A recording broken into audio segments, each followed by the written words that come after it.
श्रीराम राहत असलेल्या पर्णकुटी समोर आनंदाने बागडू लागला. त्या सुंदर तेजस्वी मोहक कांचन मृगाचा सीतेला मोह झाला.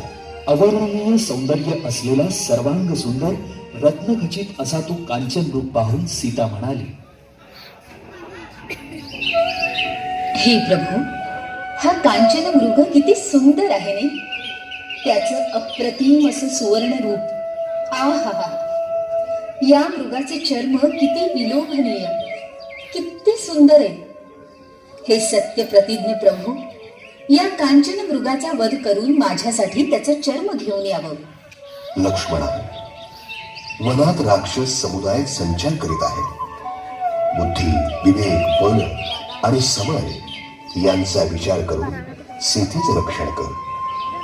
मी या कांचन मृगाला मारून परत येईपर्यंत तू सीतेच्या रक्षणार्थ इथंच थांब. आणि प्रभू श्रीराम आपलं धनुष्य धारण करून त्या कांचन मृगाचा पाठलाग करू लागले. परंतु तो चपळ कांचन मृग लांबच लांब उड्या मारत दूर पळू लागला.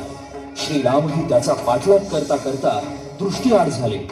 हरणाचं रूप धारण केलेला तो मायावी राक्षस मारीच होता. त्यानं श्रीरामाला चकवा दिला.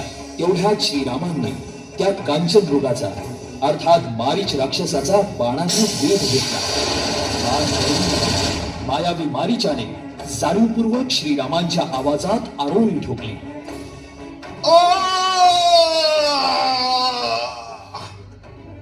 लक्ष्मणा, अरे लक्ष्मणा, धाव धाव लक्ष्मणा, माझे जीव धोक्यात आहे. लक्ष्मणा, लक्ष्मणा, जीव धोक्यात आहे. हे सीते, सीते, लक्ष्मणा, धाव. रामाच्या स्वरातली ही आर्त हाक ऐकून सीता चमकली. ती लक्ष्मणाला म्हणाली, लक्ष्मण भाऊजी, प्रभू श्रीराम कांचन मृगाच्या पाठलागावर गेले. ते अद्याप परत आले नाही. त्यांनी मदतीसाठी घातलेली साद आत्ताच माझ्या कानी पडली. मला खूपच चिंता वाटू लागली आहे. हो सीतामाई, चिंता करू नका. त्रैलोक्यात असा कोणीही नाही की जो प्रभू श्रीरामांना क्षती पोहोचवू शकेल. आपण निश्चिंत राहा. सीतामाई, आपली तगमग मी जाणतो, पण प्रभू श्रीरामांची मला आज्ञा आहे की जोपर्यंत ते इथं येत नाही तोपर्यंत मी तुम्हाला सोडून जाऊ नये. माझी चिंता करू नका भाऊजी. आधी श्रीरामांचा शोध घ्या. त्यांचा जीव धोक्यात आहे. त्यांच्या विना माझा जीव अगदी कासावीस होऊ लागलाय. सीतामाई, पण ठीक आहे. मी आपल्या रक्षणासाठी पर्णकुटी भोवती माझ्या बाणानं एक रेखा आखतो. कुणीही पर्णकुटी जवळ येण्याचा प्रयत्न केला, ही रेखा ओलांडली की तत्काळ जळून भस्मसात होईल. पण आपणास विनंती अशी की आपणही ही रेखा ओलांडून पर्णकुटी बाहेर जाऊ नये. लक्ष्मण भाऊजी, चिंता करू नका. आपल्या सूचनेनुसारच सारं होईल. आपण मात्र श्रीरामांना त्वरित घेऊन यावं. लक्ष्मण रेखा आखून सीतामाईंना वंदन करून लक्ष्मण श्रीरामांचा शोध घेण्यासाठी वायू वेगाने पर्णकुटी बाहेर पडला. इकडं महाबलशाली उन्मत्त कपटी रावण दबा धरून बसला होता. लक्ष्मण श्रीरामांच्या शोधात गेल्यानं सीता आता पर्णकुटीत एकटीच होती. आपला कुटील हेतू साध्य करण्यासाठी रावण साधू वेशात पर्णकुटी समोर प्रकट झाला आणि भिक्षा मागू लागला. ओम भवति भिक्षां देहि, ओम भवति भिक्षां देहि, ओम भवति भिक्षां देहि, ओम भवति भिक्षां देहि. साधू महाराज, प्रभू श्रीरामांच्या वास्तव्यानं पुनीत झालेल्या ठिकाणावरून कोणीही साधू याचक रिकाम्या हाती परत जात नाही. या, आपलं भिक्षा पात्र पुढे करा. मी आपल्याला भिक्षा वाढते. हे पहा सीते, तूच पुढे येऊन मला भिक्षा वाढ. पण साधू महाराज, मी ही लक्ष्मण रेषा ओलांडू शकत नाही. हे सीते, मग मी भिक्षा न घेताच पुढे जाईल. पण मला रिक्त हस्तानं पाठवल्यानं तुझ्या पदरी पापाचं फळ पडेल.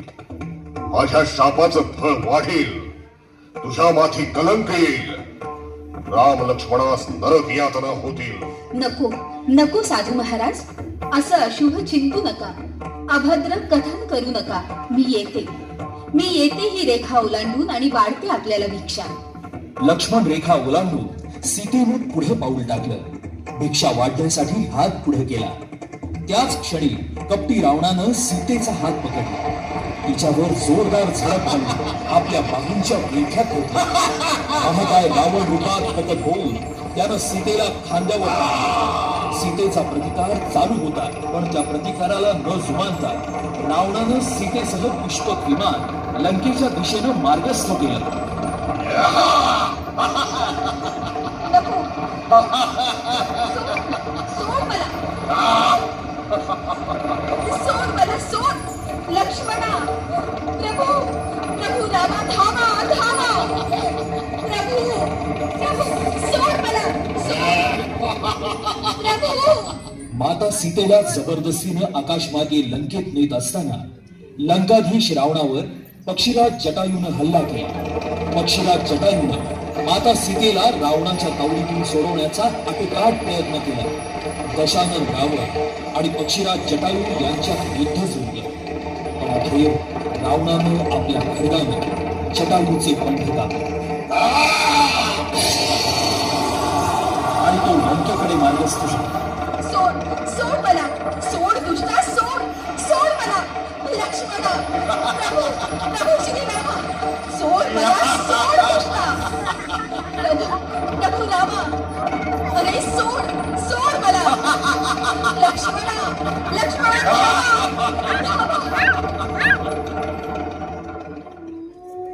भक्तजन हो, माते समान पूजनीय वंदनीय असलेल्या सीतेचं अपहरण केलं आणि त्यामुळेच रावणाचा सर्वनाश झाला.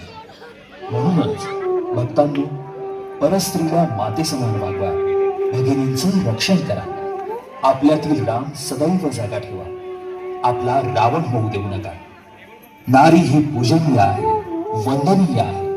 नारीचा सन्मान राखणं हे आपलं प्रथम कर्तव्य आहे.